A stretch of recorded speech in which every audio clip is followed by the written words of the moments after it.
That's right. Boy, I don't want to even talk about this. We are, it looks like, live on YouTube. So we're going to get this started in 3, 2.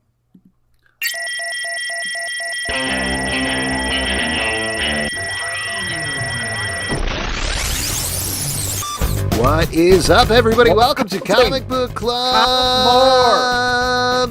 I'm Alex. Be counting. I'm Justin. I'm Pete. And we are coming to you live from a couple of places on the internet. We are live over on Crowdcast. We're live over on YouTube, or maybe you're listening later on Spotify, Stitcher, the app of your choice, wherever you listen to podcasts. Thank you for listening. Thank you for watching. We appreciate it. And we appreciate it particularly because we are back this week. We were off last week because both of you guys were down in Florida, right? That's right. Anchoring spring break for MTV, I believe. Mm-hmm. That's I'm right. sure MTV4, which is where it's not for people to watch; it's just for computers to have. Yeah, no one watches it. Computer parties. Pete threatened to meet up with me in Miami, but it didn't happen. Didn't happen. Yeah. So we just went to the same bar, but sat at different ends and quietly drank by ourselves. Oh, In that classic tracks Pete with style. everything I know about you guys. Well, speaking of Well, drinks, let me say, I can actually, yeah. I can actually talk about what I was doing. I'm working on this new show. It was just announced. Hey, for CTV, congrats! called 101 Places to Party Before You Die. It comes out this summer with shooting with Wow. Adam Pally and John Gabris, friends of the show. And we travel around and they party, and I sit there. And then you edit it later, and then you edit it. And Well, is it one of those things, because I know this happens with cooking shows, right? Like they make a lot of food and then the staff gets to eat whatever's left over. So is this sort of thing where like Adam and Gabris, they like drink half their drinks and then they leave it there and you get to have whatever their backswill is left? When you say that, Alex. yes, that does happen. And it will be on camera because they're always like, Justin, come here. And they're like, Justin, what do you think? And I'm like, you have to keep eating or whatever. But also, it's not like a cooking show. They eat every scrap of food that they order, essentially. Justin's a line producer, so what he's saying is, no, Gabris, this time say, I'm hammered. What I love about this bit is it's come from being a line producer, which is not your job and incorrect, to But it is a real job. to Pete incorrectly saying what a line producer is. I'm very excited for whatever the next iteration of this bit is going to be. Yeah, it's going to far places, really going places, 101 places to party before this bit dies. And that it was a legit thing too. Like it was announced a deadline and everything. So that is very, very cool. You gotta come down to Philly to drink before you die. Come on. No, that's where you go to die when you're drinking. Yeah, exactly. That's the 101st place. All right. So we'll see you there. We made it. Yeah. Now, speaking of drinks, we have a couple of things to talk about here at the top of the show before we bring in our great guests this evening. But our curated drink this evening by Brett Macris, a.k.a. Stray Bullet, from the Gotham cocktail book is Flip of a Coin. The Flip of a Coin, get it? Which is based on Two-Face. It's actually very nice. It's whiskey, Cointreau, lemon juice, an egg, some sugar, and then some nutmeg for garnish, though I actually used pumpkin pie spice on mine. Wow, you maniac. You truly are the evil face of Two-Face. Yeah, That's it's right. very good, though. I'm usually a little hesitant about, like, egg-based stuff, but that Two-Face, he Makes knows what sense. he's doing. I'm drinking a beer the size of my head. That's what you're doing. Let me be honest, it says a double IPA as well, which is double not the gonna be head. good for my brain, for my actual brain. Yeah, and Pete, what are you drinking? Granny's peach tea again? That's right. Adam Marks. Okay, all right. Pete has moved on to the next thing that we need to do now. It is the middle of the month. Usually we do this at the beginning of the month, but because we were separated, we didn't get to do it earlier. There's a ton of people who support us over on Patreon, patreon.com/Comic Book Club. And we appreciate everybody's support, but everybody at the $5 and up level gets a special thank you right at some point. I was going to say beginning of the month, but at this point it's at some point during the month. Because we're halfway through, but that's fine. Think of this as a late Valentine's Day Yeah, present. it's a late Valentine's Day. Exactly. There we go. And we want to give a special thank you to Aaron C. Hollis, Adam Marks, Adriel Moreland, Elena Fontenot, Amanda Harris, Amy Gonzalez. There was a point where I was like, oh, who goes next? Oh, no, it's me. Andrew Primo. Andrew Tillman. Beercat PhD. Benjamin Brown. Carly W. Chris Leatherman. Christina Jaramillo. Chris Terralizzi. Clemens Lure. Curtis LaRock. Demand Ryan. Dan Snow. Daniel Fuentes. Daniel, I love you, Pete Cabrera. Wow. How fitting. Right Daniel back Warden. at you. Danny Heck. Debbie Gloom. Dennis Scott. Derek Mainhart. Dylan L.J. Eduardo Martinez. Emmett Quish. Aaron Dorian. Aaron! Jeffrey Risher. Gerard DeVilliers. Isaac Carter. James Connolly. James Kurtz. Jason Donahue. Jolene. John George. Jonathan Jog. Jonathan McCool. Joshua Gibson. Joshua W. Broxit. Julian Labato. Catherine Adenson. Casey Newhaven. Cook Kelby. Kevin Grimes. Kevin Clyderock. Kieran Broderick. Cody Thomas. Kyle. Lee Brown. Loanis Thomas. Lucas serious. Sink. Mark Carrillo. Mark Zeller.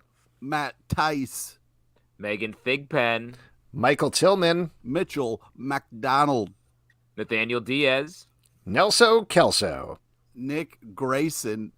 Off-White Savior. Official CBC chef Brett Macris. Stray Bullies. Omyo Soul Art. Oren Dix. Pablo Martinez. Pedro A. Rangel. Pete's Pretty Kitty. Primetime Polly G. Rev Mikey. Rob Bliss. Robert Petinato, excuse me. Sarah Schottenmuller. Sarah Schaefer. Scott Carpenter.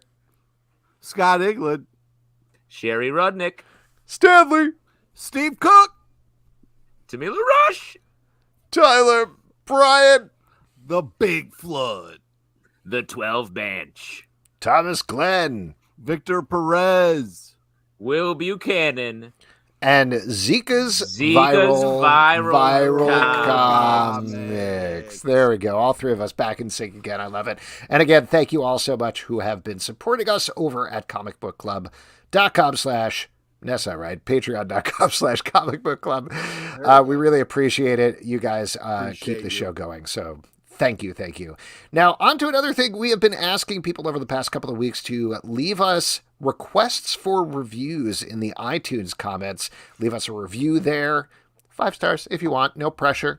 And then leave a little comment and request a graphic novel or an OGN or an individual issue or something.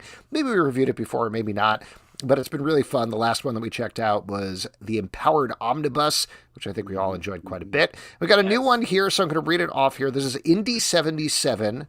I'm so impressed and happy that you guys have maintained such enthusiasm for comics as long as you guys have. Longtime fan of the show. I would love to hear your thoughts on the Marvel Boy miniseries by Grant Morrison and Juju Jones, published by Marvel in the early 2000s. A 5-star comic for a 5-star podcast. Oh, come on now. Indy77, thank you so nice. much. That's what were you going to say? What a great deep cut. What a great deep cut out there.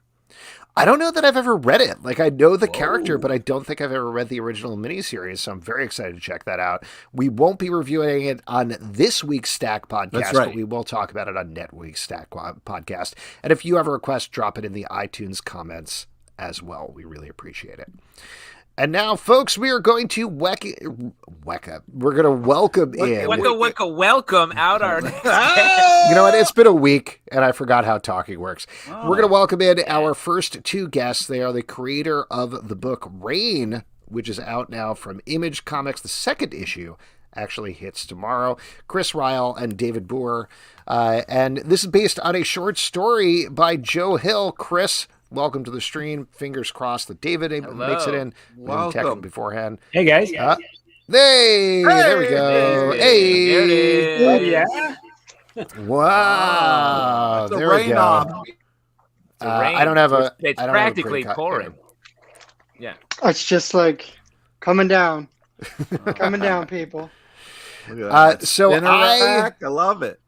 Yeah, love Well, this Chris, book. you are muted somehow. We're not hearing your audio. One job. Two There you jobs. go. Let me see if I can Two toggle this jobs. mic. You had Can't do it. less used. Unmute You your had two mic jobs. and make hit comics. Get them on. You gotta get the other. Oh, man. All right, Chris, I'm going to kick you out and welcome you back in again. That usually solves this problem, right? We'll see you in a second. In the meantime... Oh, thank goodness. Now we Yeah. can, now we can freely. really get Now we down can to relax. it. Absolutely. That So, guy. David, Ooh. I love this short story. I believe this is in Strange Weather by Joe Hill. Great book, great collection. Chris? Boom. Yeah, how's that? Now, There it is. Wow. Yeah, we Just can hear you. echoey. everybody But can hear otherwise- me? Yes, but there's an intense echo. There's a crazy echo. If you have headphones, that usually takes care of it. Yep. I've done this before, really.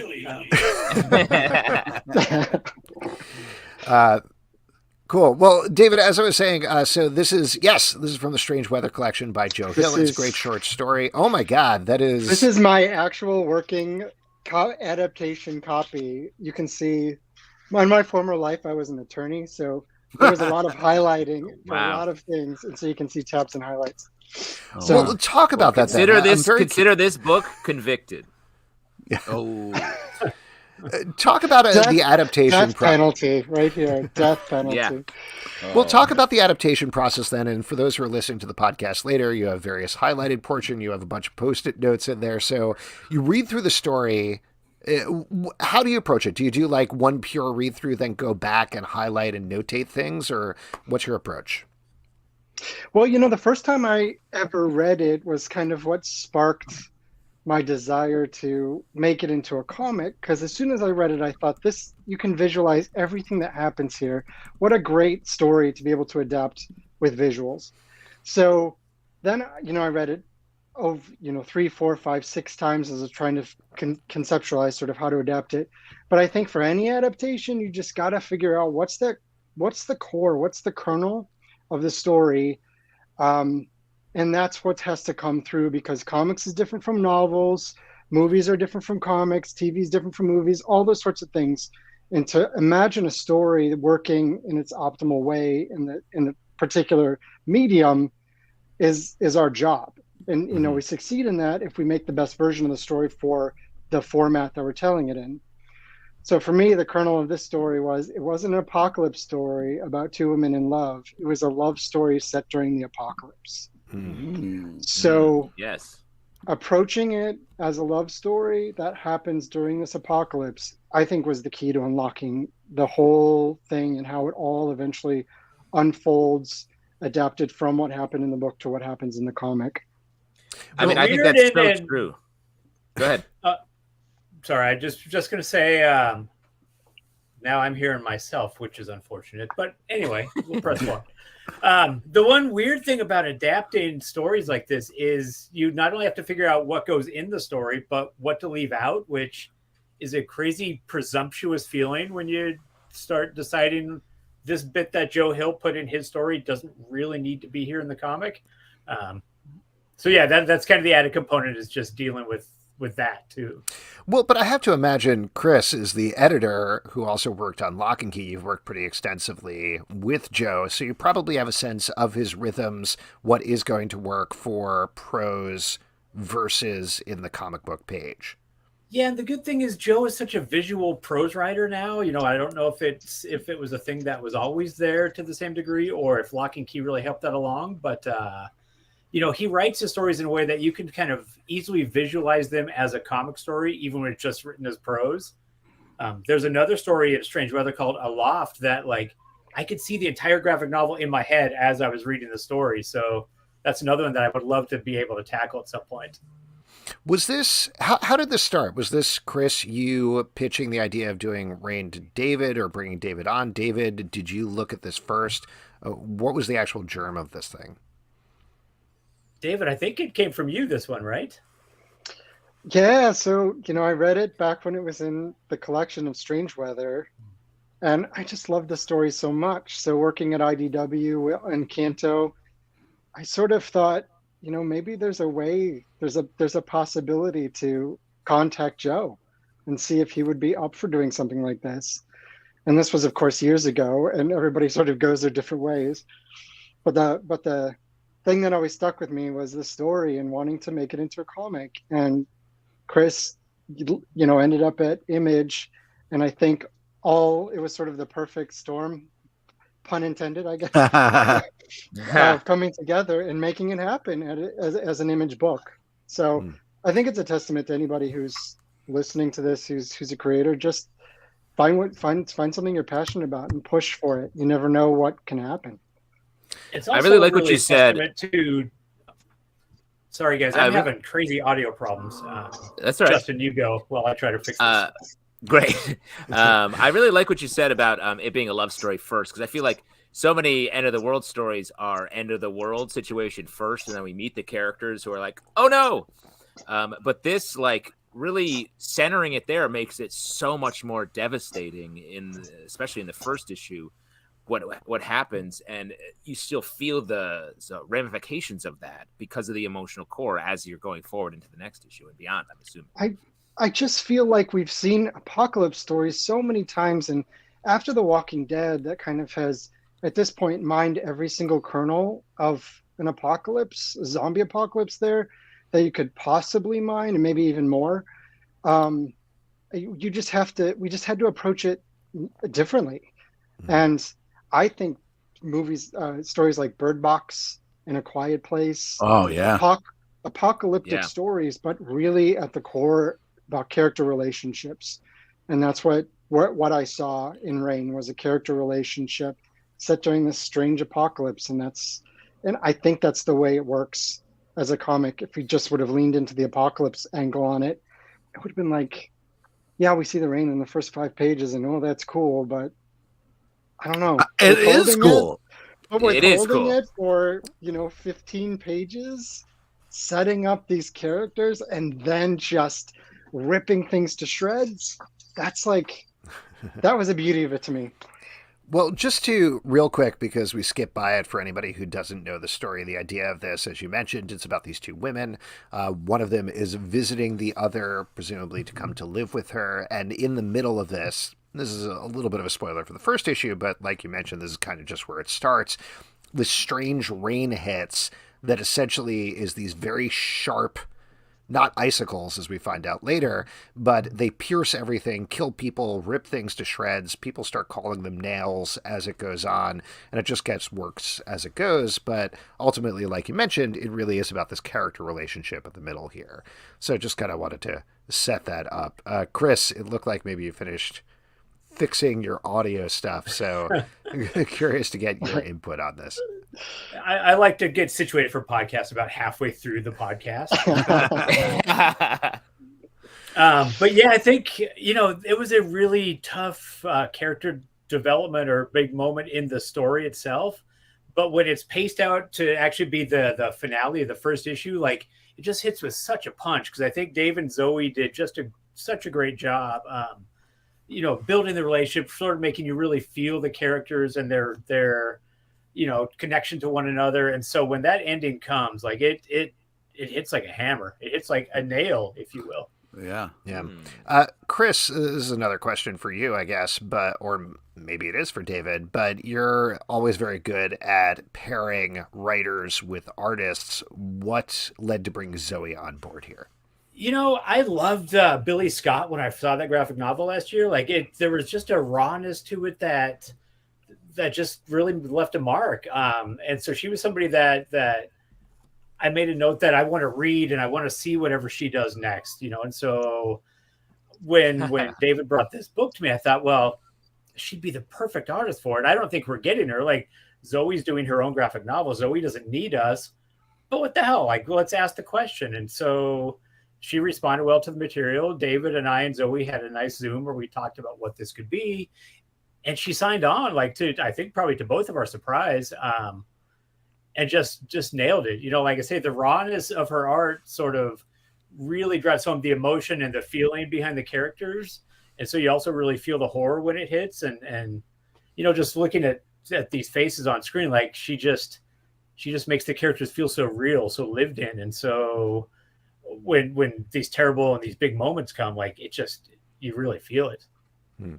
Yeah, I'll just add, there's something wonderful about the balance between, she's not a typical horror artist, so there's something wonderful about her balance between sort of the visualizing the story and the nice part of it, and then the horror parts. And it's sort of what we did in that first issue, is we balanced the good with the really, really horrible. And I don't think it would have turned out nearly as good if we had either a typical horror artist or somebody who's never done horror before. But she somehow, I don't know what it is, but she's hit that sweet spot where, we're ready to rip your heart out with the story, and her visuals just, make that incision. Well, it's brighter. It's like there is really a niceness, a kind of beauty to the art that really undercuts the violence and the nature of everything that's happening. And it's such a magical book, from the writing to the art. It really fits well in this interesting story. Well, I think her art makes it feel like it's a cool hipster love story, but really that makes it even more surprising when the rain comes. So also something that you don't see coming. It's a cool hipster horror story. Yeah. And I mean, there was an issue of Haha that Zoe drew, Chris O'Halloran colored. And I mean, Chris O'Halloran is another person in this business that is, you see him everywhere, like all these big books, where I never thought we'd be able to get Chris to color this thing too. And just he and Zoe together make such a beautiful art team on this book. Agreed. The other thing I'd say about Zoe is, with Lock and Key and Gabriel Rodriguez being such an integral part of Joe's comics from that point of view, we thought having somebody who sort of works in a very, I don't know, maybe more organic method than Gabriel. Gabe is all about precision and fine lines, and you see the straight edges and the sort of architectural background of his art. Whereas Zoe, I don't know if any of her buildings had any kind of straight edge to it. It's just Zoe drawn by hand, and I think that it just sort of accentuates the off-kilter feeling of this whole story. Agreed. David, I'm curious to hear from you about structuring this for the issue. The short story isn't necessarily episodic. Certainly there are different things that happen over the course of it. But when you're talking about something that's a short story or a novella, it's a little more concrete than a multi-issue comic book. So how did you break that up into different acts? Did you feel like it was already present there, or was that something you tackled? I think it was kind of already there, and I think that's what attracted me to the story, was that there was this, nice beginning, middle, end structure. And I stepped back and we looked at sort of what we want the cliffhangers for each issue to be. And in particular, issue 1, I remember, I don't even think Chris knows this, but I remember we did an outline and sort of buttoned up the outline for the 5 issues. And then I started writing that first issue. I'm like, oh my gosh, did I put enough into issue 1? Because I knew we wanted to end on where it ends in issue 1, because that's like the ultimate cliffhanger to bring folks back for issue 2. But then as I'm writing it, I'm thinking, oh gosh, did I include enough in the outline? Is there enough in the story to fill out this issue 1? And so it really forced me into building out this very deliberately paced act 1, issue 1, to land on that beat based on what was in the story. So, and when that doesn't work, you just add 2-page spreads. Oh, I know. I'm like, the ultimate let's do secret. This 2-page spread. But when you have Zoe, it's like, yeah, give her the space to just do her thing, right? Exactly. So, it was to your question, it was, the novella is sort of structured very nicely as a story. So it was just picking those points that we wanted to have the cliffhangers for each issue, and when they're all collected, sort of each chapter, to keep folks reading. What about dialogue? Because obviously there's a lot of dialogue in the novella. Did you look at it sort of the same way, where you could tweak and change certain phrases, or were you specifically pulling dialogue out of the novella and putting in here in chunks where it made sense? It was definitely a mix. Mm-hmm. So, the highlighting and things that I showed you in the book are the key phrases, key dialogue, that sort of thing that I knew I wanted to include in there. And then you have to fill out a lot more dialogue in a comic. So sort of learning what their voices are from what Joe did in the novella, and then expanding on that to fill those gaps. And I think it worked really well. The narration is a lot of inspiration from the novella, and it allowed me to sort of tell the story similarly to how Joe told it, by including that narration, not just relying on, the comic, the visuals on the page to tell sort of what's in between the dialogue, the prose in the novella. Yeah. This is not specifically related to Rain, though it does end up at the end. Chris, I was very excited to see you were doing a bunch of short stories with Ashley Wood at the end there, or I guess an ongoing story. What was it like working as a team again, and what brought that together? Kind of this whole imprint with Image is what brought us back together. Ash has been wanting to do stuff together again since it was probably a few years since we did Zombies Robots together. And so when I left IDW, he really wanted to get an imprint going. So we talked to Image and set up this imprint at Image called Syzygy. And as we're sort of building some longer term, sort of longer form projects, we thought, well, we should have a little bit of us in each issue too, just to kind of establish sort of what we saw as the flavor of the Syzygy imprint overall. And, it was just kind of fun to get back with him and just try different things. This first story that we put in the back of Rain 1 was this very gothic vampire story that we're going to do. The second issue features this almost like Richard Scarry, this cutesy Richard Scarry like bunny on a horseback.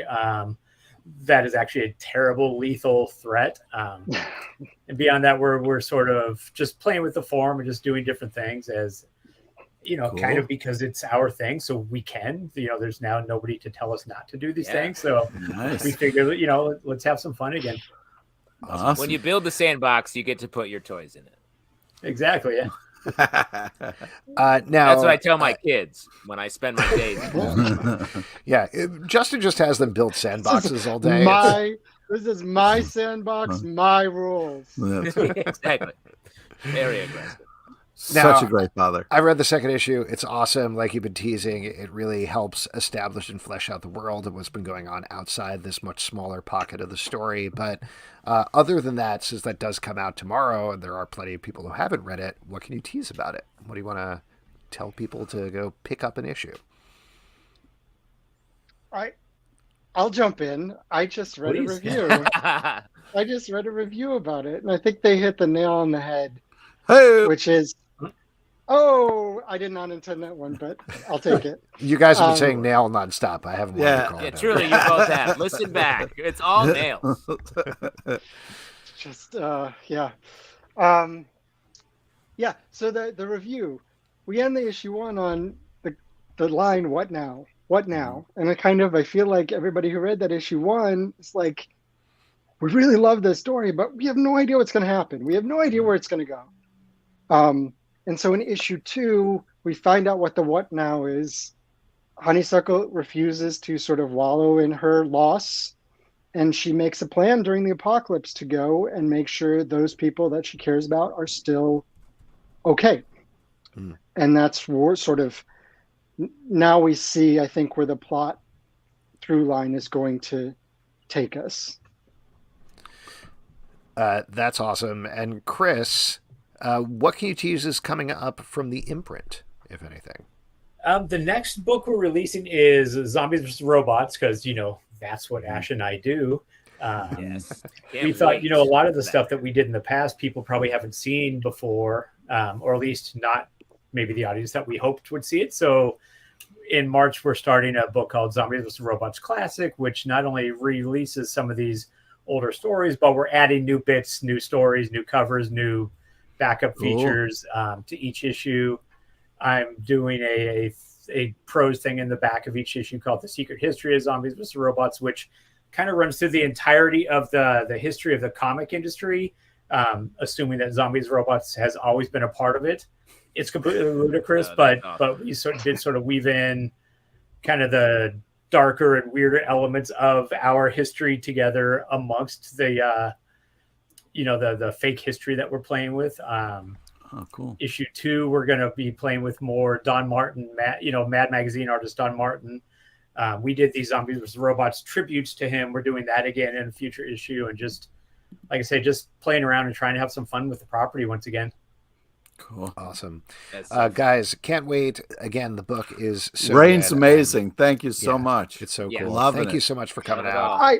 Can I Cover just to cover. add that Yeah. I live in Southern California and we never get rain. And right now, literally, the clouds have rolled in and there's thunder and lightning outside. So if that's not a sign to go pick up Rain number 2 and Rain That is number the 1. marketing Vibes. muscle that Image brings to this project. For us. Yeah. Yes, a gravitas. weather control.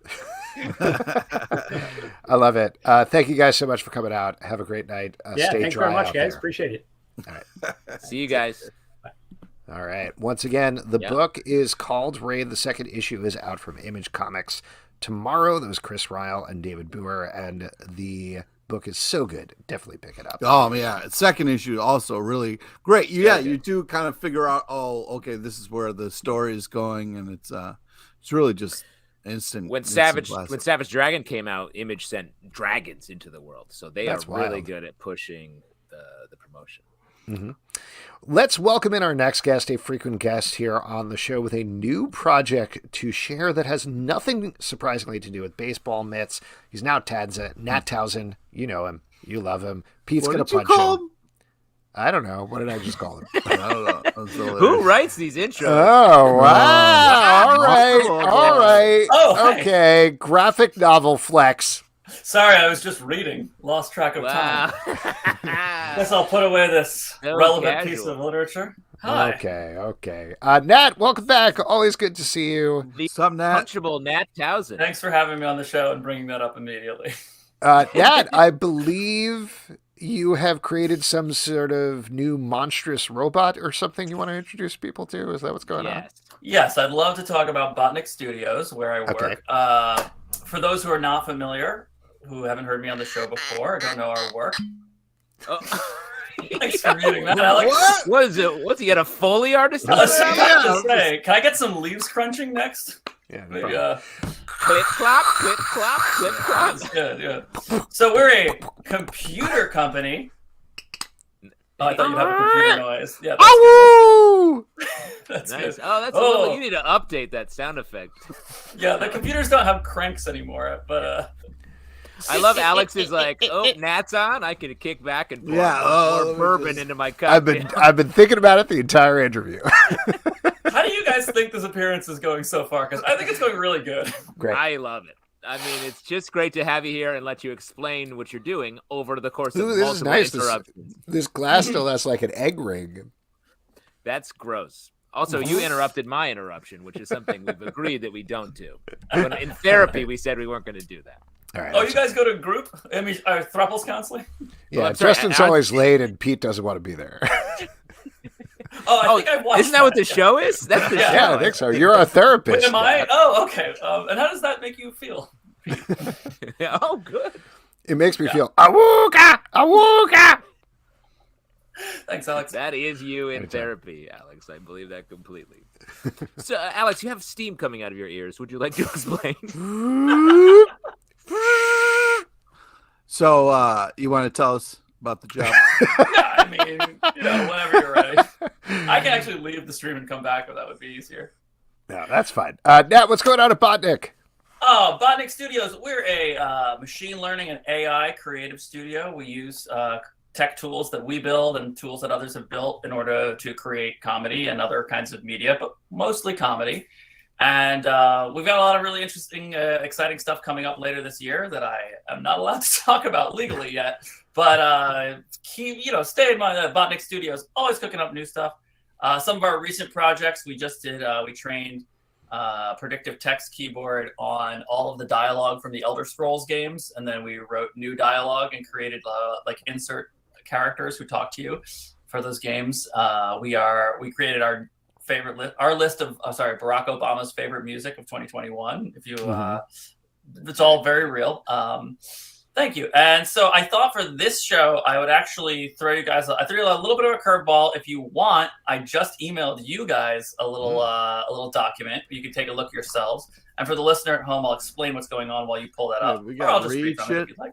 No, I'll read to the illiterate members of the group, but those I've opened up this email. What am I looking at here, Nat? I'll explain, Alex. So what Okay. I've done is I've taken a list of every mutant in Marvel, every X-Men character, that is, every X-Men mutant, whatever, and I fed it into what is called a neural network, which is a complicated algorithm that's designed to mimic the way that human brains think. So they notice patterns, and they tried to analyze the patterns, and I had it spit out as many new X-Men characters as it could come up with. And what I've just sent you are a few of my absolute favorites.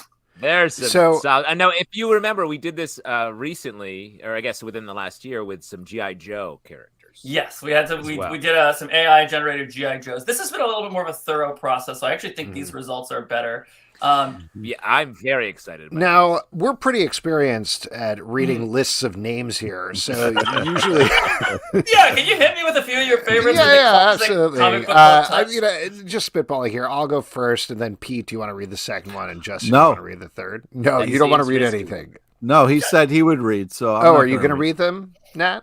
No, please. I'd be happy to join the process, and I am now understanding why comic books have pictures.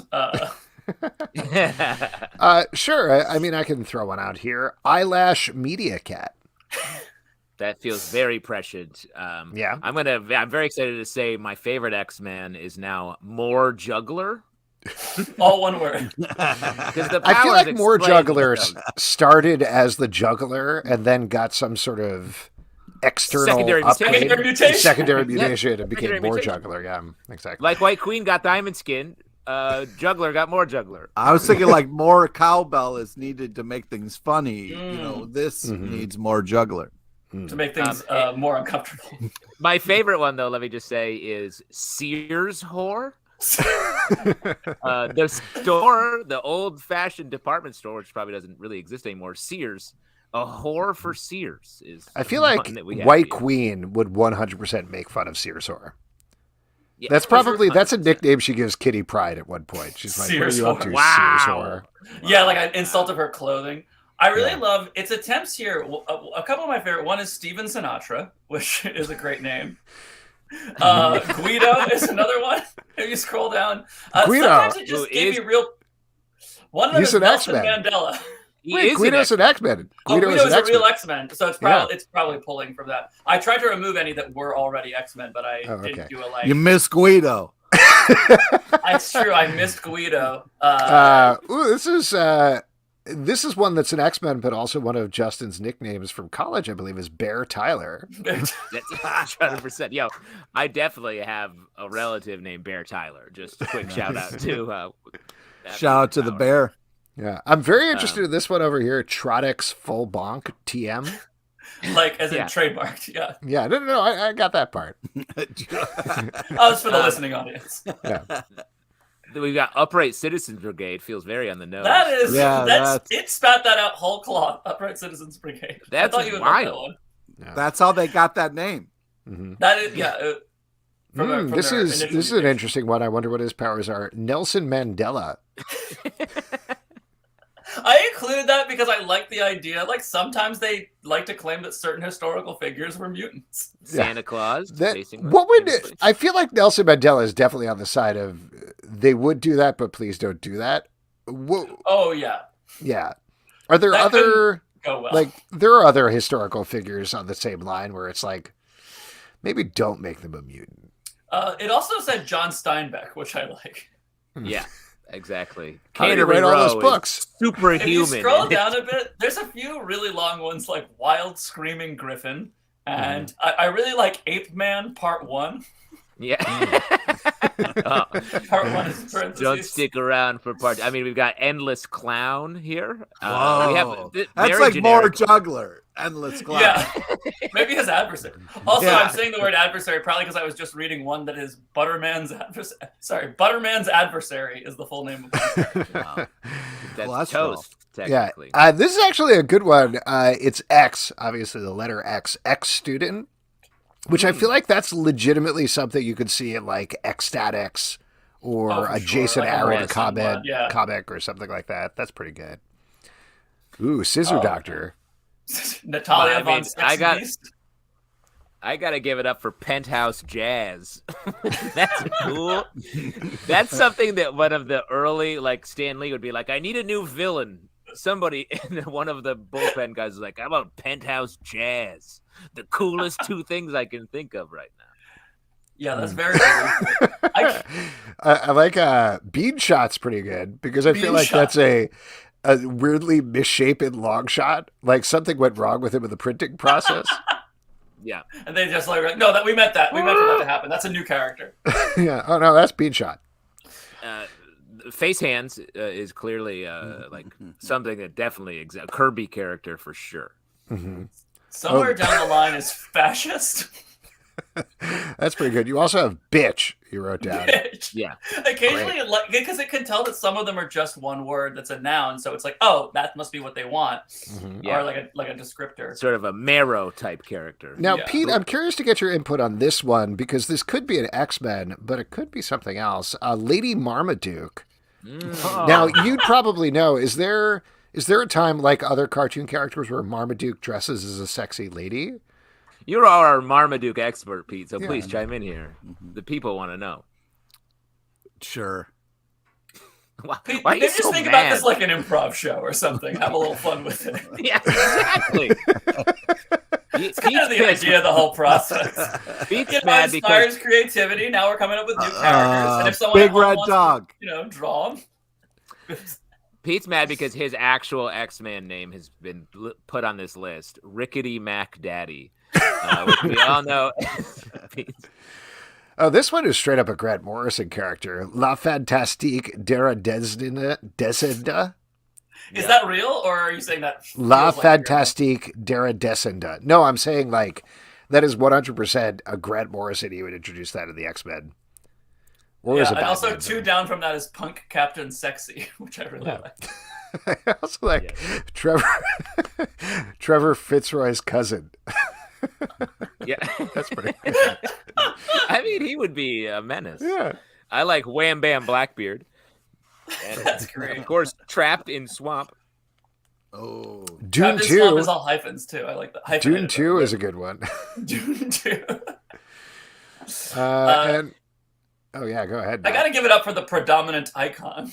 That's a Mhm. really good Yes. one. That's That's like a compliment. Eunice the Untouchable kind of name. Yeah. And this last Now- one here, Police Snitch.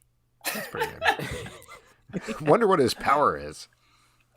He crosses the blue line from the other side. Oh man. Pete isn't participating in this because this involves his two least favorite things, X-Men and words. Yeah. Yeah. And let's throw on a topper, Nat. I feel like now is probably a good time to remind the listening audience that Pete was my level 1 improv teacher. Yeah, that's right. You're an ex-student. Ooh. Of an ex-student. Oh, that's a joke! That's a There you good one. go. Pete's in Thank it. you for engaging with me, Pete. Now, Nat, can you tell us how this actually works a little bit? Because these are all based on. So, what, like, did all information go in? Like, tell us how Yeah, it. so essentially, this is based on it's a really complicated algorithm called neural network, basically. And like I said, it's trying to mimic the way a human brain thinks. And it's not all the way there yet, which is part of the fun, I think. Like, they're kind of like wrong and right at the same time. Yeah. And you can fine tune them, but you can also say, like, here's how close to the original suggestion I want you to go, or here's how like wild you can go. So what I had to do was spit out like on a scale of 1 to 5, like a level 1, 2, 3, 4, and 5, and then picked with other people at Botnik. We went through and picked our favorites. So some of them are slightly sound more like superhero characters. Some of them are farther out there. Some of them are things that exist in the X-Men world already. One of them is Quagmire, which is the name of a Family Guy character, among other things. But like. Yeah. Essentially what it's doing is it's a model called GPT-2, and it is trained on a massive amount of text. Like if you just downloaded everything on the internet, I'm exaggerating slightly, but an enormous amount of publicly available text. So when you drop it in, like when you feed it a new text file, which I gave it a text file that was the list of every X-Men character, which I pulled from like a Marvel wiki, it will look at that file and then try to find connections. Like, what kind of text is this? And then it consults its massive body of text that it already has and goes like, where do words like this generally go together? Where, some of the things it spat out were just other Marvel characters because it figured out, oh yeah, like, Doctor Strange or like Thor was in there somewhere. Right. And that's it doing its job maybe better than we want it to do. And that's like what's called like low temperature is very close to the suggestion. And then like high temperature is letting it go really wild from the suggestion. So what it's doing is it's essentially trying to find text in its memory, in its massive memory that kind of has the same cadence or pattern, or if you give it a list, it's like noticing what do all these things have in common with each other. Like some of, there's a lot of something mans because it recognizes that that's like or Zen Madam or Sunglasses Baron, Lucian the Clown. Like it recognizes that these are all like styles of the way that superhero names are phrased. So it's like trying to pull with some success and some failure. Like one of them is just schmoops. I don't know where it got that one. Probably but like, dupe. Maybe dupe. Yeah, it may have just figured out. Oh, some of these are weird names. Yeah. There you go. Or like weird non-words. Like it can go. Oh, Salt this and doesn't pepper exist. lyrics. Mm-hmm. Yeah. Uh-huh. That's awesome. What else do you guys have coming down the pike, though? You said you worked on an Elder Rings thing. Obviously, you have this X-Men list, which is a big deal for your company. What else? It's a pretty big deal. Well, I will say, like, projects like this, one of the fun things about this is, like, this is just a list, but what we like to do is sort of bring these things slightly into the uncanny valley a little bit farther. So, for example, with the Elder Scrolls project, what we did was not only did we write dialogue for the game, but then we took screenshots from the game, got the typeface that they use within the game, and mocked up fake screenshots. So if you encounter it and you're someone who plays those games, there's this moment where you look at it and you go, wait, is this real? And we like to sort of like play with that. Your brain tries to recognize it, and it's always just feels a little bit off. And I think that's where a lot of the fun comes from. We released a while back a Coachella poster where we had a neural network generate thousands of fake band names. And I love that because for me, it simulates the experience of when I see a real festival lineup now and I don't know any of the bands, but they sure sound like they could be bands, Well, that's what I think is so cool about it is you find these, especially comedically, you find something that just mimics our human experience in a way that is funny. Like you reading that list of X-Men, it's like, I've been reading comics for my whole life, basically. And if I had a list of X-Men characters, I'd be like, half of these are ridiculous. And this list is the same way. And we could play a game, which, one could argue I should have set up, of like real X-Men, fake X-Men, or something like that. And there's a lot of like fun applications like that. I will say personally what I would love, and I see some people in the comments are asking, what is the end result here? And to them, I would say, is this not good enough for you? But are you not entertained? Exactly. However, there's a lot of ways we could go for this. What I would love to do is design like 1990s Marvel trading cards with these characters on them and like put their stats on the back. And that's super fun. Do fake bios. And if you're listening to this and you like to draw comic books or anything like that and you want to go ahead and draw Video Goon or Rusty Johnson or talk to the Hildebrand brothers. Don't draw Rusty Johnson. Okay. Fair enough. Why not, Pete? Why not? I have a picture because I have a picture. Draw schmoops. Yeah, Ape Man Part 1, please. I'm begging someone to come up with what that means. Well, you know what? It's funny you say that you could have done it as a quiz. Like, we actually have this segment in the show called Trivia that we've been trying to freshen up a little bit. So we have? Have you considered... have you ever fed any... Deceased? Yeah, I was going to say, could you feed some dead celebrities into your bot? Pretty dark so far, but I like where you're going with it. Pretty dark. And that's when the algorithm starts predicting celebrity deaths. Oh! And that's what makes you That's famous. where the real money is, yeah. Oh, my God. Even if it's not accurate, we can just... Nat, what else do you want to plug? What else is going on for you? Anything is live performance Nat, back? What's happening? Is this not enough for you people? I got a show. More. I've got a show that's currently called Stand Up with Nat Towsen because some guys tried to sue me for the old name that it had. It's starting at Caveat in Manhattan, New York on March 3rd every week. First show's going to have Jimmy Garoppolo on it. Second show is going to be Ophira Eisenberg from NPR's Ask Me Another. Third show, David Cross. I can't release the rest of the lineups yet because they're not totally done. But if you want to come to Caveat every Thursday at 7 starting in March. And if you're interested in checking out more Botnik work, we've done a lot of, I would say, comic and geek adjacent stuff. You should check out our X-Files and Star Trek scripts, our Game of Thrones script. We've done quite a few things that are probably, I bet some of your listeners would be fans of. And we are Botnik Studios on Twitter, Instagram, everywhere, botnik.org for the website. I've mentioned this to you a million times, but my kids loved the Harry Potter thing that you did and quote it incessantly, even years later. So, So cool. if I love that so much, that warms my heart, Alex. And that was my project. I that was my idea, and I led that one in the hopes that it would be popular because people love Harry Potter. And yeah, people have done. Speaking of, bringing this stuff into the real world, we released that by mocking it up to look like a real book, and people have been begging us to release. I'm saying this in quotes, the whole book, which doesn't exist for years. J.K. Rowling's lawyers have told us do not do that. Those guys got a lot on their hands, though. Yeah.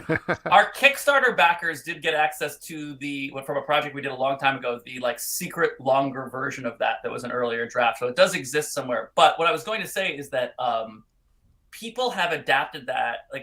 I've heard comic book fan creators talking about seeing people do their own, adaptations of their characters, fan art coming in cosplay and stuff like that. And the amount of fan art that piece generated is wow. Basically, that's the best reaction to something I've created I've ever had. There are comics out there. People have made animations, videos, audio drama versions of it.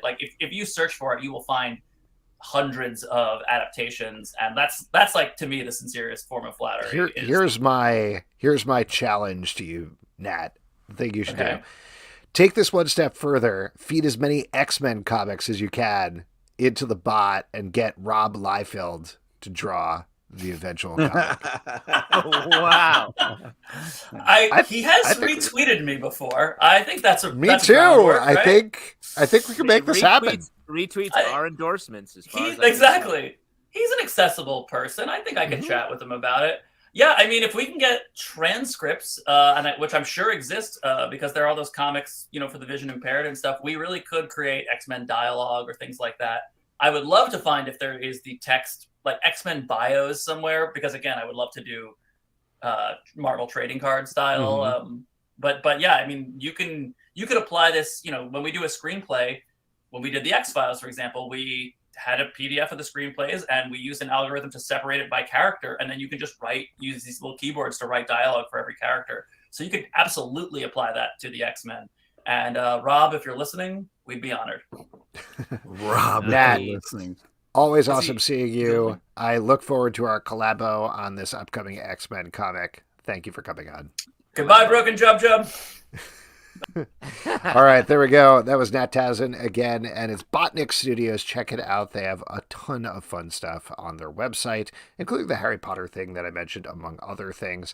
And hopefully we can convince Nat to drop the list of X-Men in our Patreon Slack. I forgot to mention that on air. Somebody requested it here in the comments, but that's a great idea. So we'll make that happen. You know what? He sent it in an email. It's our property now, so we'll just drop it in there. Wow, nice. It is nice. And folks, it is time for our next section, which is my favorite section because you all make it up. It's your audience questions. And audience questions, you know how this works. Drop a question over in the YouTube comments or an ask a question here on Crowdcast. I see a couple popping up already. Now, why don't we move into them? What do you say? All right, this is from Kevin. We already talked about what we drink. Usually we talk about what we drink at this point. This is from Kevin. What genre do you think would be most appropriate for a comic written by AI or drawn by one or both? Ooh, that would have been a good thing to ask Nat. But what do you think? I mean, you hit it with early 90s X-Men, I feel like, was so much about introducing new characters and a lot of posturing and stuff. So I do think that could really hit. I also, on a similar bend, I feel like you could probably feed just the Clone Saga into a bot and make something kind of amazing. Well, I don't know, just a thought. Maybe Punisher comics. Wow. What about that, Pete? Sure. I think they've been written. I love by, how robot into you doing the show you are. I really appreciate it. Hey, no problem. What's the matter, Peter? Are you feeling? I know we were off last week. Are you feeling disconnected from us? Do we need to do like some sort of reconnection exercise? Zip. Zip, zap. Zap. Nope. You guys should. Zop? Yeah. You guys are great. You guys are really good. Well, I'll tell you what. This is a question over here from YouTube that maybe gets to the heart of what's going on here. Mhm. Stanley says, does Alex get to go on many vacations like Justin and Pete? Where in the world would you like to visit someday? Oh, that's nice. I was working, though, I will say. I was employed. I was an employed person. But yes, you were Alex, employed in Florida drinking alcohol and eating food. I was producing and I was directing. You were producing the food Line to be eaten producing, yeah. Yeah.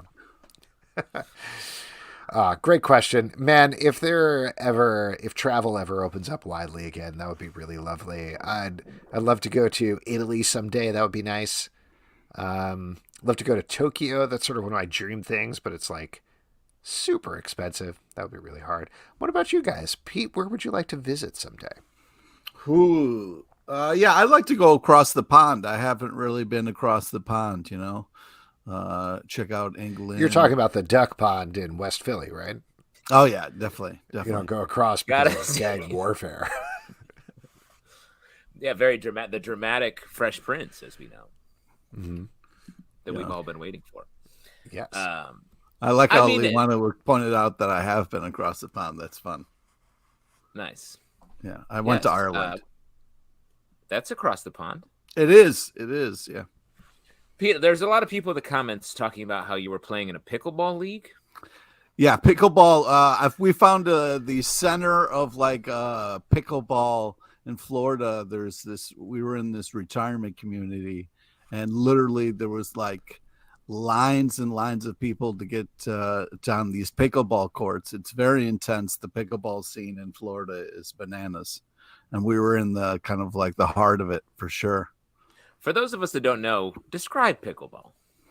It's like half the court of a tennis court, similar kind of setup, but you have a wiffle ball instead of a tennis ball, and it's plastic, and the racket is either like wood or plastic, and it's just kind of like this floaty knuckleball thing, but it's a lot of fun. Pete, did you secretly retire? Oh man, I wish. I can't wait, dude. I love all those retirement games like bocce, shuffleboard. You know what I mean? Like pickleball. I'm into it, man. I'm all. Are you going to retire, Pete? Oh, I can't wait. I can't wait. It's and what is that? That's you're one day away from retirement, right? Yeah. Uh-oh. Okay. That's when shit goes crazy. Yeah, that's when it's like, yeah, exactly. I want your gun and your badge. Wait, Justin, did you say where you would like to visit, if you can? Yes. I haven't said yet. I want to go. I have some relatives in Australia that I visited once right after I graduated college, and I want to take my family and go down. Oh, wow. That's adorable. It's very cool down there. Down under. Awesome. Down under. This is from Corey over on Crowdcast. With Saga having returned, is there another comic which has been on an extended hiatus that you would be excited to see return? Oof. That's a good question. What's been on a hiatus? I mean, a perennial answer would be Lock and Key. It's not really on a hiatus, technically. No. It's just there are large gaps between production, which is, totally. Josh in the comments is a great answer. Southern Bastards. Yes, sort of didn't really close up the story, and would love to have that back. That'd be awesome. Ben the Border Collie says Runaways, which ended a recent run. That would be great as well. This is from Stray Bullet. Is Pete still planning on punching Nat Towsen, or has had time healed all indignation? So happy the answer is yes.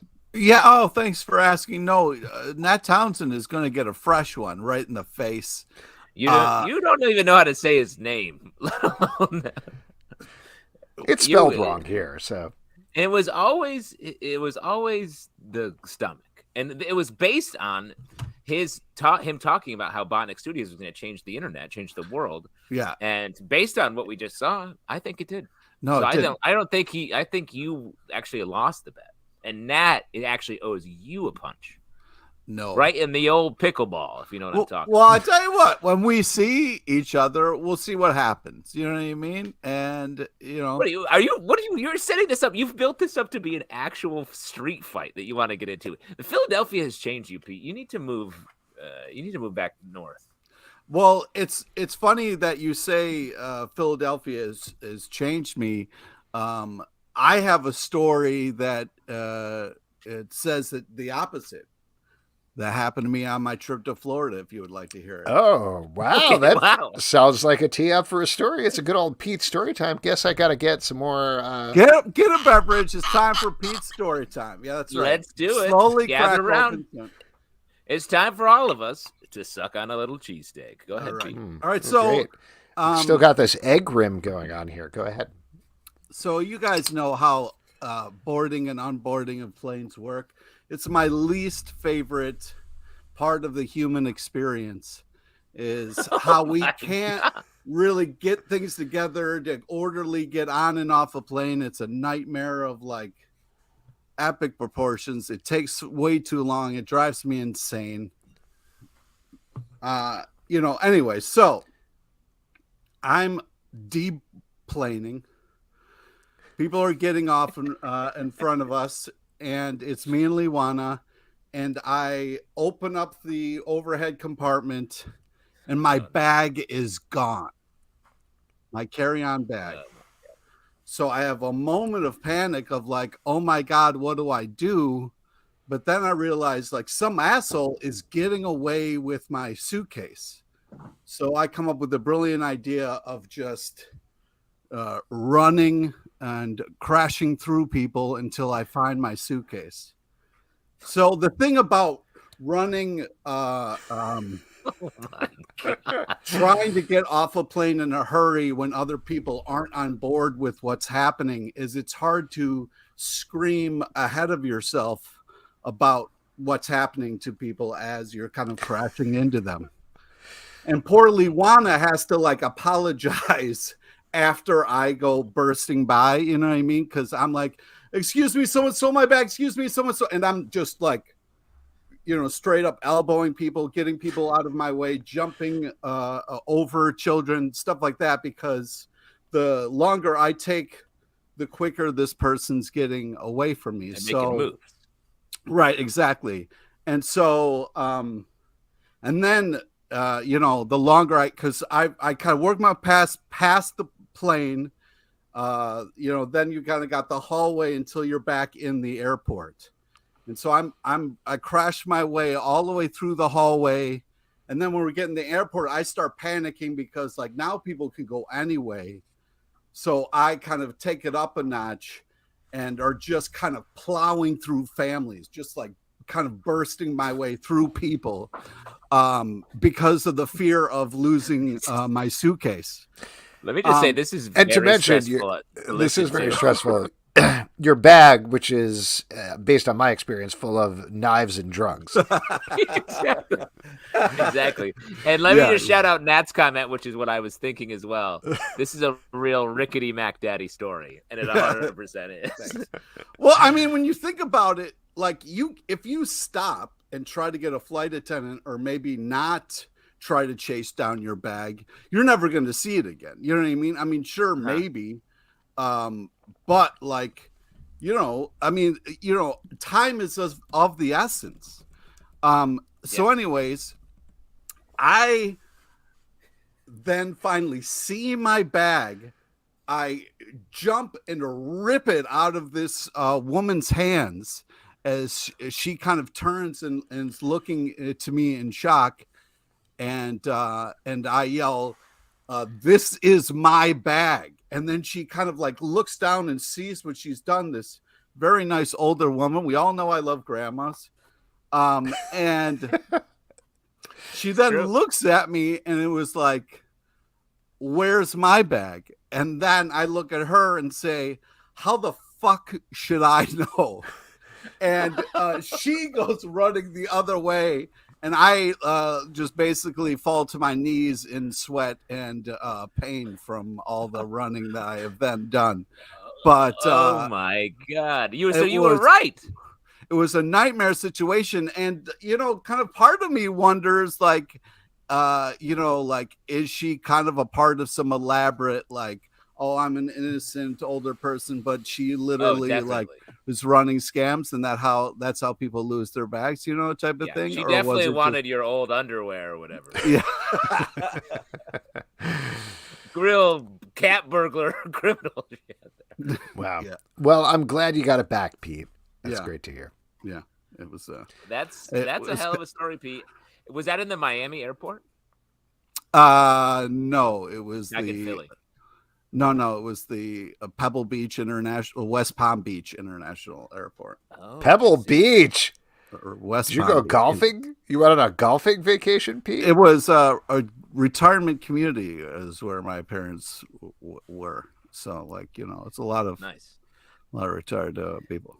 But seriously, what had have you guys? What have you done? You look up, your bag's gone. What do you do? I mean, I think I would have done something similar, perhaps. But let me throw this out to you. I was in a very similar bad situation in the Miami airport on my way back up here. The line was I showed up like you do, an hour and a half before your flight, 2 hours, almost 2 hours. The line was 2 hours to get through security. And I waited in it for like 45 minutes. I was like, I can't, this flight was going to board. It was boarding. So I went up and was like, hey, what do I do here? They let me into this whole thing, racing, had the wrong gate on my boarding pass. I ran through the Miami airport like an absolute maniac with like 3 bags on my back, and was truly the last person through the gate. But the door closed behind me. Wow, it was like an Indiana Jones where you like jumped in just as it was closing. Exactly. I left my hat behind. Wow. Did you reach back last second and then grab it though? This is very similarly this past weekend. I was playing Super Mario Galaxy with my kid, and it took us a couple of tries to beat Bowser. We all have our struggles. We all have hard things that happen this past weekend. So there you go. Let's get some other questions here. This one is from Pablo D. Martinez. The trailer for Doctor Strange and the Multiverse of Madness brought a lot of wonder and made No Way Home look like small budget movie by comparison. What do you think? Wow. Did it make Spider-Man No Way Home look like a little indie movie that should have been nominated for an Oscar if they knew what they were talking about? Wow. Wow, some fire there. I mean, I will say this ahead. trailer did some good work. This trailer broke the Marvel trailer formula, I think, and is making some swings to have this be like, a movie you have to have seen some stuff to come into, but also like scary, intense, dramatic, well directed. I gotta say, the trailer stresses me out, and I'm not excited about seeing this movie. It looks really insane and very stressful, and I don't know how it's going to end, and I'm really worried about it. Usually in trailers, they put the end of the movie, right? They're like, just so you know, don't stress out. This is how it ends. Yeah. Okay. We are, I will mention, we are going to talk about it more. We're going to do a Marvel Vision podcast talking more about the trailer. We're going to roll it out a little early for Patreon members in lieu of a Week in Geek this week is the plan. And then we'll put it up in the Marvel Vision feed tomorrow morning, depending on when you're listening to it. Maybe it's already there. I don't know. But there you go. We'll definitely delve more into it. This is from Jaron Townsend over on YouTube. Have you guys... Actually, Townsend, have you guys been keeping up with Time Before Time? I now have it on my pull list along with a bunch of other books you guys reviewed. First of all, Jaron, thank you so much. That is so nice to hear. Always appreciate that. I'll admit, I have not been keeping up with Time Before Time. Read the first couple of issues, really enjoyed it, loved the art style. But it started to get a little overly complicated for me. I don't know how you guys felt about it. I liked it. I like it. I think I'm one issue behind on it, but I think I'm still on board. Yeah, I mean, I remember liking the first couple of issues, but really blown away by the art. But yeah, I just kind of fell off a little bit. But yeah, I should definitely pick that back up. Yeah, it's good stuff though, and Declan Shalvey is really pushing himself forward as a writer in particular, which is cool to see. This is from Josh. A couple of weeks back, Jolene said something that made her Pete level angry or something to that effect. It made me wonder, Alex and Justin, what makes you Pete level angry? Pete, what's a prediction you had made? This is the opposite end of it. Pete, what's a prediction you made that was Alex saying John Carter would be the Star Wars of the current generation level wrong? I'm glad that resonates amongst the people. Yeah. Two big questions there. Pete, do you want to take the second one first? I don't know. I mean, I'm trying to think of like we've definitely made Alex angry for different reasons, but I'm trying to think of like the last. Well, the most recent one is Book of Boba Fett. Made me very angry about it a bunch of times for a bunch of different reasons. Which is insane because it's a great fucking show. Did you see what they released as the 2 Lego sets for Book of Boba Fett? Not that this is the only thing, but the Book of Boba Fett, and this is spoilers for the Book Feels of like Boba a Fett. big thing to be angry. A small thing to be No, I'm not angry What about it. did I Lego just couldn't release? believe this was happening. So they released 2 Lego sets for the Book of Boba Fett. So it has the branding of like Book of Boba Fett. It has little Legos of Boba Fett and FedEx Shad.it. The first set, jet scooters. or whatever. The first set is the Mandalorian's new ship, and the Lego figures are the Mandalorian, Baby Yoda, Pelimoto, and a robot. Okay. So they're not in the set at all. And the other set is Boba Fett's throne room, except it's Bib Fortuna sitting on the throne. So it's actually the scene from The Mandalorian. So the 2 sets they released is one is a set only featuring The Mandalorian. The other one is a scene that was in The Mandalorian in a very brief flashback in Book of Boba Fett. So if there is anything endemic of the fact of like nothing in this show mattered, it's definitely Boba. Boba gets no respect. I mean, I always judge how I feel about things by the Lego set. Exactly. Thank you, Pete. I appreciate that. Mm-hmm. So wait, Thank the you. question was, what makes Alex and I angry? And the other question was, have you ever missed Pete the way Alex missed on John Carter? Pete, have you ever missed? Has Pete ever missed? I don't think so. Pete takes himself out of the prediction game because Pete. Let me throw this out there, Pete. Please dispute this if you don't think so. Yeah. Pete's someone who is nervous about things coming out and rarely like, here's my take. Yeah. Yeah. I'm actually very excited to tape this podcast episode about Doctor Strange too, because I was like, oh, half of these things Pete's gonna think are news. Big That's time. exciting. Yeah, it's great. I love informing about you. That's about exactly. Stuff live We're on a often podcast. bringing the news to Pete. So he's not one to have a big take. Justin, have you ever been wrong about anything? I can't remember one. I can't remember one. Yeah, tell you what, listen to like literally any of our Riverdale podcasts. And you're gonna go. If you want to hear us be wrong about stuff, listen to our Riverdale podcast. Though we do hit a couple times. Yeah. Every now and again. Let me say, I don't get angry like Pete does. I don't have that gear, and that's why I'm endlessly fascinated by This is from Nelson Martinez. Oh, What's actually, up, Nelson? Quick question from Kevin Wilcox first. Is it about H.G. Wells going back in time, about time before time? It's not. It's actually about a guy who works at a place that takes people back in time, and then he gets embroiled in this whole time war thing that's going on, and it's very fun and very complicated. But this one is from Nelson Martinez. Have you guys checked out Legend of Vox Machina? I'm a big fan halfway through the season, seeing what you guys think if you checked it out. I'll tell you what, I think we talked about this here on the show before. A lot of the D&D based stuff really passes me by because other than a couple of times in high school, I never really got into it. So I never really got into Legend of Vox Machina, even though I don't know if you guys know him from New York comedy stuff, but I know Sam Riegel pretty well, and he's very involved in that. Did you guys check out any of it? No. Wait, didn't we read? Wait, isn't he talking about like a show that's on Amazon Prime. That's Yeah, so there's a D&D based show called Vox Machina, which is I basically keep people meaning to watch playing it. a D&D game, and it's ongoing. They've created it on their own characters. It's comedic in nature. Sam Riegel, who is in this sketch comedy group called the Infinite Monkeys, is part of it, among a lot of Good other name. people. That's And solid we've reviewed a couple of their comics that they've done based on that, and now they have a show on Prime Video as well that is also based on the web show. And the idea of the Prime Video show is it's an animated show that includes their characters going on adventures. So yeah, that's a long way of saying I haven't checked it out, but I know a lot of people who are fans of it are really enjoying it. I'm definitely I'm going to check it out. I keep meaning to do it, but I'm going to get to it. All right, there we go.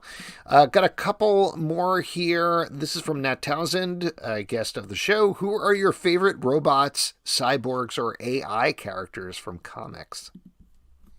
Ooh. Wally. From comics? Yeah. Great. I'm going to say Warlock, I guess. Oh, that's good. Yeah. Self-friend of Cypher. Robots, Staying on brand. cyborgs. All right. Epicac from Kurt Vonnegut's short story, Epicac. We're all doing the right thing here, right? We're all doing Also, the I'll tell you what. I mean, Cyborg from Teen Titans. Sure, not a robot. The but animated. he is a cyborg, so yeah. You're 0 for 2, but go ahead, Pete. I would say I always actually really liked Ultron as a villain in the comics. I thought you would. Well, he didn't work quite as well on screen, obviously, or in What If or anything like that. But I think there is something that's pretty terrifying about how tied he is to Hank Pym and the Wasp in particular, and also Vision, and also the fact that he just keeps coming back. There's no beating him, no matter what. You destroy him, and then he's like, "Oop, I've upgraded. Now I'm even harder to beat this time." Yeah. I'm in a toaster. Something. Yeah, exactly. I'm a toaster. Now I'm a blender. Now I'm like a microwave. All the stuff we use for breakfast if we have toast in some sort of milkshake for breakfast. Yeah, exactly. And we got one last one here. This is from Straight Bullet. I was looking. It's another Doctor Strange question. I was looking at the Doctor Strange Multiverse of Madness poster, and after scrolling through hundreds of tweets about who may or may not be hinted to, maybe might be in the poster and therefore in the movie, is it too much? Is the conjecture and guessing and conspiracies around MCU movies getting to the point where it's becoming buzzkill? I feel so turned around by all of this. I think I saw Pete in the tiny flying shard in the upper left-hand corner of the poster. I'm in it! Well, yeah, congratulations on your cameo. Mm-hmm. What do you guys think about that? Pete's playing right-sized Wolverine, I believe, right? Yeah. Are we at a point, are we a critical mass with the MCU movies where it's just too much speculating about it? What's your guys' take? I think, I mean, I don't dive too deeply in the speculation because it is too much. But I will say, I think they are doing a great job of the specificity of their sort of targeted imagery that allows so many people to speculate. I mean, the goal of the trailer is to gin up as much speculation as possible. And they do a great job of that. And that is exciting. We'll talk about it in our trailer breakdown, but the Patrick Stewart of it all is like an ingenious arrow into the hole in our armor of what we would talk about. It's a Mephisto situation all over again. Oh my God. I mean, that just blew my mind. But I think it is one of those things where, yes, it's great to get people excited about something, but if it sends people down this hole of oh my God, I got to know this. What is, you know what I mean? I'm worried about Stray Bullies because he's got a family. He's got a job. Does he have enough time to go down these rabbit holes of looking at thousands and thousands of posters? You know what I mean? It's important. So I'd say yes. If his children love him, they will find their own food. You know what I'm talking about? Wow. That's the big thing. Right. And that's what I tell my kids. Daddy can't feed you right now. Daddy has to look at this Doctor Strange poster. Daddy Googling zombie Stephen Strange. I do think this is endemic of being too online, and I say that not with derision because I am also too online, but you're too online. Extremely online. You should unplug a little bit. I definitely should. I should get outside. I Yeah. haven't been outside in weeks at this point. I think this is something that, like, I was thinking about specifically with this trailer of course people are piecing it apart. Of course people are being like, here's 26 Easter eggs about the Doctor Strange trailer and all these things. But frankly, the majority of the viewing audience doesn't know and doesn't care. I'll say a spoiler from Spider-Man No Way Home right now, but the majority of viewing audience had no idea that Tobey Maguire and Andrew Garfield were in that because they're not online. They don't care. They're like, oh, new Spider-Man movie. Great, I'm going to go check it out. And this is something, like, not to go too far afield of it, but this is something from being so involved in Riverdale stuff that I've noticed in particular, where there's a lot of Riverdale fans who are like, don't they understand that this ship is dead and this ship is alive, and why aren't they tweeting about this ship, and why is the official account tweeting this thing? And specifically, like, I'll look at Facebook in particular, and we'll have responses to our stuff that we post on our Facebook page, specifically Riverdale. They'll be like, oh, is that still on? And it's just, the majority of people have no idea what's going on, and that's okay. I'm, again, not saying that with a derision, but I think it's the same thing with MCU stuff, where if you are into it, you are super into it, and yes, it is too much because we have all made it too much. But that's like the 10%. You're saying it's our fault? Is that what you're saying? Well, I'm saying that's the 10%. That's the 15% of, like, the super devoted hardcore fans. And then the majority of people are, like, more casual fans that are like, oh, what's going on? There's a new Doctor Strange movie? That's cool. I saw that in the Super Bowl. I'll check that out in the theaters. And that's the level of interaction, and that's Who okay. are those people?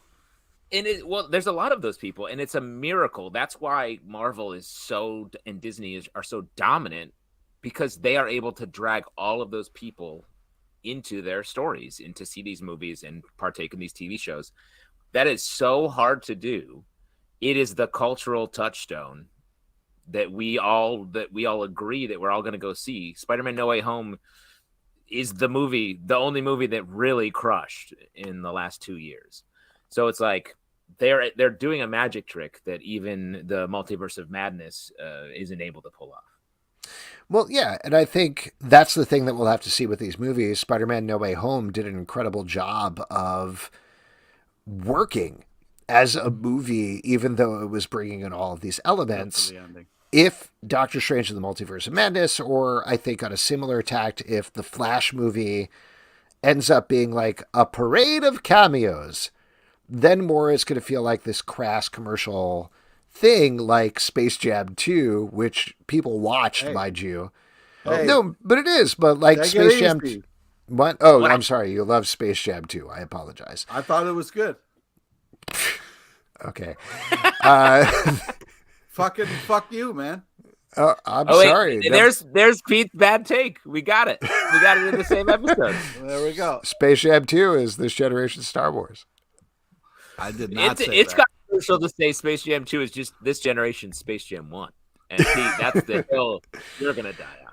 Well, anyway, we'll talk about this, I'm sure, more on this podcast. But why don't we move on to our next section, which is trivia. And for that, we're going to turn it over to Pete. To Nat Towsen, who's going to do...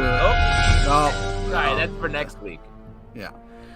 And we don't have a contestant tonight, Pete. So if somebody we wants need a first hand up person. Yeah, if somebody wants to say, oh, we got a hand up from Pablo. Ooh, we got Michael Bramwell. Pablo, I know you said it first. Who do you want to choose, Pete?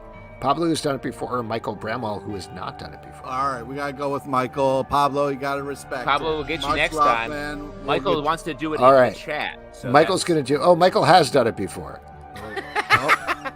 Well, Michael, you just talked yourself out. Oh. Now too we're late. back to Pablo. Oh, we're back to Pablo. Who are you choosing, Pete? It's your ultimate call. Go Pablo. Gotta go Pablo. Oh, man! All right, Michael, we'll get to you next time. We're bringing in Pablo here. What a flurry of emotions for everybody that This went is the down new tonight. trivia. Absolutely. Putting Pete on the hot seat. Michael says unsubscribe. LOL JK. Thank you, Michael, for not unsubscribing. We appreciate it. right, Pete, I'm Pablo very Nat. excited to find out what dead celebrity you're paying tribute to today.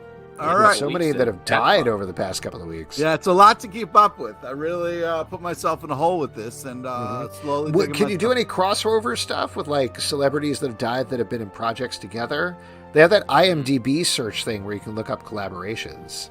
Hello. Pablo, welcome back to the show. Oh, Nice to see Thanks, you you. fellas. And thanks again for the Hershey bar you sent me today. Hey, no problem. Happy Valentine's Day. Here we go. Happy Today's Valentine's Day, trivia Pablo. is on topical comic news and a small nod to the legend Meatloaf. Rest in peace. Oh, wow. You're going with noted anti-vaxxer Meatloaf. All right, go ahead, Pete. Oh, jeez. You know what the active Oh, man. Oh, jeez. Do your research, folks. All right, please listen to Not all three. your own research. Not your own research. Before making your selection, question number 1, Pablo. In the May mashup at Marvel, who will be becoming the new Hulk? Is it A, Miles Morales, B, Ghost Rider, or is it C, Lee Turgensen? So it's either A, Miles Morales, or it's B, Ghost Rider. Pretty cool Ghost Rider Hulk, but probably not. I'll say it's A. A is correct. Miles Morales, buckle up for May. Here we go. Question number 2. In Batman Fortress, Batman fends off blank. Is it A, breakdancing Nazis, B, What? aliens, or is it C, Chris Farley? So it's either A, don't pick it, or it's B, because that makes sense. Nobody won't pick that because it's B. That is right. Batman Fortress fending off aliens. Here we go. Last one, Pablo. Marvel Eternals book has changed its name. That's right. It's a name change alert. What Whoa. is the original name of the book Eternals? Blank. Is it A, Eternals the Undying, B, Eternals the sometimes tired but definitely not dead yet, or is it C, Laura Flynn Boyle? So it's either A if you would like $25, or you can pick something else. I'm going to pick A. A is correct. $25. Wow. Congratulations, Pablo. And can you figure out the secret movie that Kevin has already guessed in the comments? You can just read it from there. It is Wayne's World, yes. That's right. The 1992 hit. Amazing. Pablo, congratulations. You are getting a $25 gift card to Midtown Comics. Always good seeing you. Thank you. Thanks for popping on. And Michael, we will get you next week. Don't worry about it. Yes, we right. will. Now, as we all know, tomorrow is New Comic Book Day, unless you're DC Comics, in which case they are out right now. But what are you guys looking forward to? Pete, what are you looking forward to that's coming out this week? Oh, I tell you, I'm looking forward to Iron Fist #1 coming out this week. Great. Okay. Justin, what about you? 15 years, still not expecting Pete not to give any elaboration whatsoever. Okay. It's getting to the point where eventually he's not going to even say the number. He's just going to say, looking forward to or Iron. just like, looking forward to Iron, other word. looking forward to comics. Who's got the time? I mean, I'm psyched for Homesick Pilots #12, a comic Ooh, that's a good one. I have been loving for a long time. But I want to quickly shout out Rain #2, which we talked about. Oh, Fantastic book. And so good. I mean, there's a lot of great books this week. It really is. It is a really good week. Two that I want to shout out in particular, Supergirl Woman of Tomorrow #8 from DC Yes. Comics. That is a phenomenal book. I can't wait to see how it wraps up with this final issue. And also, What's the Furthest Place from Here, #4. Yeah, come By on. Matthew Rosenberg and Tyler Boss. This book is Bergie. so fun, so unique. Bergie. Love reading it every issue because I don't know what to expect. Those are all going to be in our Stack podcast that rolls out 9 a.m. on Wednesday in the Comic Book Club feed and its own dedicated Stack feed. And folks, that is it for this week's show. couple of people we want to thank. We want to thank Chris Ryall and David Booher for being here. Check out Rain. As we mentioned, issue 1 is on stands. Issue number 2 is on stands tomorrow from Image Comics. Also, Nat Towsen, don't you forget to check out Botnik Studios. They got a bunch of wonderful stuff up there. And hopefully Nat will post the list of made-up X-Men, AI-generated X-Men, in our Patreon Slack. So if you're on the Patreon Slack, check that out. Next week, we have a packed show for you. Zachary Maroy is going to be here to talk about Sonderon. Also, Cherish Chen is going to be here to talk about Radiant Red, the new spin-off from Radiant Black. And most excitingly for Pete, Tim Seeley is going to be on the show. Seeley. Yeah. To talk about Robins, among many, many other things that he's going on. So it'll be great to see him again. A couple of things to plug. Patreon.com/Comic Book Club to support the show and all the shows we do. iTunes, Android, Spotify, Stitcher, or the app of your choice to subscribe, listen, and follow. Don't forget to leave us a comic book review request in the iTunes reviews at Comic Book Live on Twitter, Comic Book Club Live on Instagram, comicbookclublive.com for this podcast and many more. Until next time, good night. Good night, everybody. Take care of yourself. Keep track of your luggage.